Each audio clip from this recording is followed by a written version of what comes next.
Assalamualaikum warahmatullahi wabarakatuh. Alhamdulillahirrabbilalamin. Pada kesempatan kali ini kita diberikan kesempatan oleh Allah Subhanahu wa Ta'ala untuk melaksanakan pembelajaran seperti biasanya untuk mata pelajaran akidah akhlak. Sebelum kita memulai kegiatan pada hari ini, marilah kita bersama-sama mengucapkan basmalah. Bismillahirrahmanirrahim. Nah, Ibu mau tanya nih, kabar kalian semua bagaimana? Apakah dalam keadaan sehat dan juga baik? Ibu harap begitu ya. Dan kalian harus tetap semangat untuk mengikuti pembelajaran seperti biasanya. Karena kita dalam proses menuntut ilmu yang merupakan sebagian dari kebaikan. Nah, kira-kira anak-anak sekalian sudah mengetahui belum? Hari ini kita akan mempelajari mengenai materi apa? Ya, betul sekali. Hari ini kita akan membahas mengenai ragam penyakit hati, yaitu nifak atau munafik, ghadab atau marah, dan juga kawas al-qalbu atau keras hati. Nah, ayo kita belajar sama-sama. Jangan lupa untuk selalu membaca basmalah sebelum mulai sesuatu dan juga harus tetap semangat dalam mengikuti pembelajaran hari ini. Sebelum kita memasuki pembelajaran pada hari ini, Ibu akan menjelaskan mengenai tujuan pembelajaran kita kali ini. Yang pertama adalah setelah melaksanakan pembelajaran, pada bab 3 ini diharapkan peserta didik dapat menjelaskan pengertian dari sifat nifak atau munafik, ghadab atau marah, dan qaswah al-qalbu. Kemudian dapat menjelaskan macam-macam perilaku munafik atau nifak dan menganalisis dampak negatif dari sifat nifak atau munafik, ghadab atau marah, dan qaswah al-qalbu atau keras hati. Dan yang terakhir adalah siswa dapat menguraikan cara menghindari dari sifat nifak atau munafik, ghadab atau marah, dan qaswah al-qalbu. Sebelum Ibu menjelaskan lebih mendalam mengenai materi kita pada hari ini, yaitu mengenai ragam penyakit hati, Ibu menyediakan beberapa gambar yang merupakan gambar ilustrasi yang berkaitan dengan materi kita pada hari ini. Nah, Ibu mau tahu nih pendapat kalian semua mengenai gambar yang Ibu sediakan.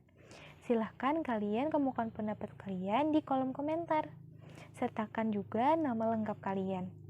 Jangan takut salah ya dalam belajar dan mencoba hal-hal yang positif. Semangat!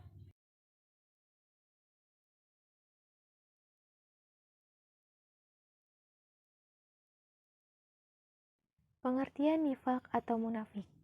Nifak berasal dari akar kata nafaka berarti munafik, menyembunyikan, berbohong, berpura-pura. Kata ini diambil dari kata nafaka yang berarti salah satu lubang tikus. Secara istilah, nifak berarti sikap menyembunyikan sesuatu di dalam hatinya karena tak ingin diketahui keberadaannya oleh orang lain, sehingga menampakkan sesuatu yang tidak sesuai dengan apa yang ada di dalam hatinya. Dengan kata lain, nifak adalah menyatakan keimanan, padahal di balik itu tersimpan kekufuran. Allah Subhanahu wa Ta'ala berfirman dalam Quran Surah At-Taubah ayat 67, yang artinya sesungguhnya orang-orang munafik itu adalah orang-orang yang fasik. Quran Surah At-Taubah ayat 67. Jadi, jika kita perhatikan pengertian nifak tadi, maka dapat kita simpulkan bahwa nifak ini merujuk pada mereka yang tidak memiliki kesesuaian antara apa yang mereka yakini, apa yang mereka katakan, dan apa yang mereka perbuat. Dapat dikatakan bahwa nifak ini merujuk pada kebohongan atau kepura-puraan yang dilakukan seseorang untuk menutupi apa yang sebenarnya ada di dalam hati mereka, agar orang di sekitar tidak mengetahui apa yang sebenarnya ada dalam hati mereka. Nah, misalnya orang yang mengaku beriman kepada Allah, akan tetapi di dalam hati mereka ada kekufuran. Dalam Quran Surah At-Taubah ayat 67 dijelaskan bahwa sesungguhnya orang-orang yang munafik ini tergolong orang-orang yang fasik. Nah, apakah kalian mengetahui apa fasik itu? Ya, benar sekali. Jadi, fasik adalah orang-orang yang mengaku beragama Islam, akan tetapi senantiasa melakukan kemaksiatan dan sikap-sikap tercela, dan enggan untuk menaati perintah dan taat kepada Allah. Nah, dalam Quran Surah An-Nisa ayat 145 dijelaskan bahwa orang-orang yang munafik ini ditempatkan di neraka yang paling bawah dan tidak ada seorang pun yang dapat menolongnya. Pembahasan kita selanjutnya adalah mengenai macam-macam nifak. Nah, nifak ini terbagi menjadi dua macam. Yang pertama adalah nifak amali dan yang kedua adalah nifak imani. Untuk nifak amali ini dilakukan oleh seseorang yang melakukan sesuatu namun tidak sesuai dengan apa yang sebenarnya dan ditandai dengan 3 tanda munafik. Yang pertama adalah apabila mereka berkata, mereka berbohong. Kemudian apabila mereka berjanji, maka mereka ingkar. Dan yang terakhir, apabila mereka dipercayai, mereka berkhianat. Nah, ini tertera atau dijelaskan di dalam hadis yang diriwayatkan oleh Imam Muslim. Nah, yang kedua adalah nifak imani. Nah, nifak imani ini adalah orang yang mengaku beriman, padahal di dalam hati mereka ada kekafiran. Nah, untuk nifak amali yang pertama tadi tidak dihukum kafir atau tidak dihukum keluar dari agama Islam. Nah, yang kedua, nifak imani ini termasuk ke dalam nifak besar yang dihukumi sebagai nifak yang dapat mengeluarkan pelakunya dari agama Islam dan dihukum kafir. Nah, ada beberapa cara yang dapat kita lakukan untuk menghindari perilaku nifak. Yang pertama adalah dengan cara kita harus senantiasa berkata jujur. Yang kedua, kita harus selalu menjadi pribadi yang setia dan amanah atau dapat dipercaya. Kemudian kita selalu ikhlas dan menepati janji sekecil apapun. Dan yang keempat adalah mendekatkan diri atau senantiasa memperbanyak ibadah dan mengingat Allah Subhanahu wa Ta'ala.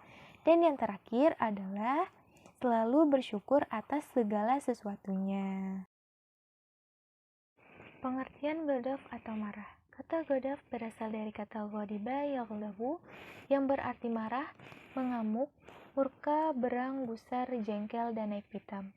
Kata ghadab secara istilah adalah sikap tercela di mana gejolak darah dalam diri seseorang meningkat karena tidak senang pada perlakuan yang tidak pantas. Ghadab merupakan fitrah manusia. Oleh karena itu, sikap ini haruslah dikendalikan bahkan diredam.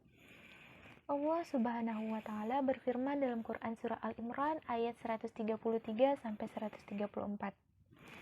Yang artinya yaitu orang yang menginfakkan hartanya di waktu lapang atau susah dan orang-orang yang menahan amarah dan bersikap pemaaf kepada manusia, dan Allah mencintai orang-orang yang berbuat baik. Nah, pembahasan kita selanjutnya seperti yang dijelaskan tadi adalah mengenai ghadab atau marah, yaitu merupakan salah satu akhlak tercela atau perilaku yang tercela. Nah, jadi ghadab atau marah ini muncul ketika rasa amarah dalam diri kita meningkat dikarenakan ada hal sesuatu yang terjadi pada diri kita, namun kita tidak menyukai atau menyenanginya. Nah, dan rasa amarah ini harus segera kita redam. Dalam Quran Surah Al-Imran ayat 133 sampai 134 dijelaskan mengenai keutamaan orang yang mampu menahan amarah, yaitu dihitung sebagai suatu kebaikan dan Allah menyukai orang-orang yang melakukan kebaikan. Jadi, jika kita telah menahan amarah, maka kita telah melakukan kebaikan dan Allah akan menyukai hal tersebut. Nah, pembahasan kita selanjutnya adalah mengenai dampak buruk dari perilaku ghadab atau marah.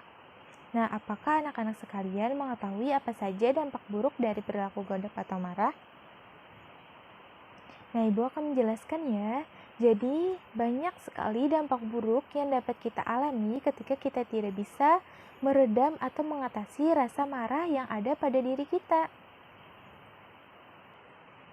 Nah, yang pertama adalah keputusan dan tindakan yang kita ambil tidak bijaksana, kemudian retak dan putusnya hubungan dengan sesama manusia, dan membahayakan bagi kesehatan diri kita sendiri. Karena ketika kita sedang marah, maka tekanan darah kita akan menjadi tinggi, yang kemudian akan menyebabkan rasa sakit kepada kepala dan juga resiko serangan jantung. Kemudian dampak buruknya adalah menemui banyak kesulitan, sehingga menyesal di kemudian hari, kemudian tidak mendapat keuntungan dan mendapatkan kerugian atau kemudaratan, kemudian menerima murka dan laknat Allah. Hal ini terjadi karena ketika kita marah, kita tidak bisa berpikir secara tenang dan jernih, dan pada akhirnya kita tidak bisa mengambil tindakan yang tepat dan dapat merugikan diri kita dan juga orang lain. Nah, pembahasan kita selanjutnya adalah mengenai cara meredam amarah atau perilaku ghadab. Nah, jadi yang pertama adalah dengan cara meredam amarah dengan cara bersabar. Kemudian meredam amarah dengan cara berzikir kepada Allah. Karena ketika kita berzikir, maka hati dan pikiran kita akan menjadi tenang dan tentram. Yang awalnya kita marah akan menjadi lebih tenang, kemudian meredam amarah dengan cara berwudu. Seperti yang kita ketahui bahwa amarah yang ada pada diri kita ini berasal dari setan, dan setan berasal atau diciptakan dari api. Dan untuk meredam atau memusnahkan api amarah yang ada pada diri kita, maka kita harus mengambil air wudu. Kemudian cara lainnya adalah meredam amarah dengan cara merubah posisi atau berdiam diri. Nah, misalnya ketika kita berdiri, kita marah, maka duduk. Kemudian ketika kita duduk masih merasakan marah, maka berbaring dan berdiam dirilah. Kemudian cara terakhir adalah dengan cara memberi maaf.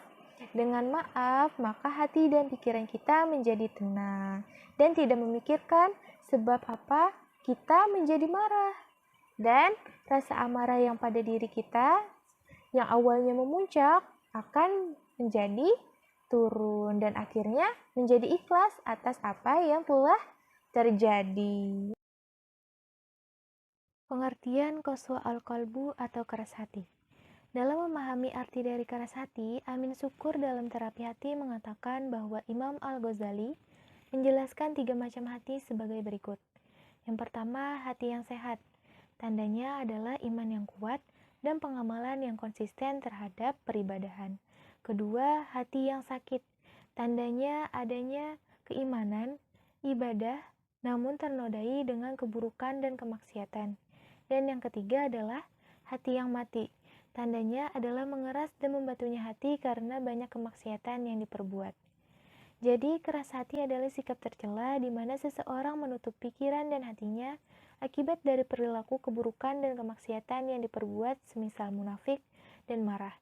Allah berfirman dalam Quran surah Al-Mutaffifin ayat 12-14 yang artinya, dan tidak ada yang mendustakannya hari pembalasan kecuali setiap orang yang melampaui batas dan berdosa, yang apabila dibacakan kepadanya ayat-ayat kami, dia berkata, itu adalah dongeng orang-orang terdahulu, sekali-kali tidak.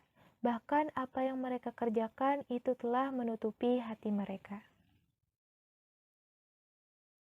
Nah, pembahasan kita selanjutnya ini adalah mengenai salah satu penyakit hati yaitu qaswa al-qalbu atau keras hati. Seperti yang dijelaskan tadi, maka dapat kita ambil kesimpulan bahwa qaswa al-qalbu atau keras hati ini adalah tertutup dan mengerasnya hati dan pikiran seseorang atas kebenaran yang disampaikan. Jadi maksudnya adalah ketika seseorang melakukan kemaksiatan kemudian disampaikan kepadanya kebenaran, maka ia menutup hati dan pikirannya atas kebenaran tersebut dan menganggap bahwa kebenaran tersebut adalah bualan belaka. Nah, kita akan membahas bagaimana cara menghindari penyakit hati qaswa al-qalbu atau keras hati. Nah, apakah anak-anak sudah pernah membaca mengenai materi ini? Oke, jadi Ibu akan menjelaskan. Yang pertama adalah dengan cara membaca Al-Quran disertai dengan perenungan atau berusaha mengerti apa makna dan kandungan yang ada pada ayat yang kita baca. Kemudian mengatur pola makan agar perut tidak kekenyangan. Kemudian mengurangi jam tidur kita dan menyedikitkan berbicara kita. Kemudian bangun malam untuk beribadah kepada Allah, misalnya sholat tahajud. Kemudian merendahkan diri di hadapan Allah pada akhir malam. Dan bergaul dengan orang-orang yang soleh, yang paham mengenai jalan kebenaran yang ada atau yang harus kita jalani. Kemudian berempati kepada orang lain, misalnya memberi makan orang miskin dan mengusap kepala anak yatim.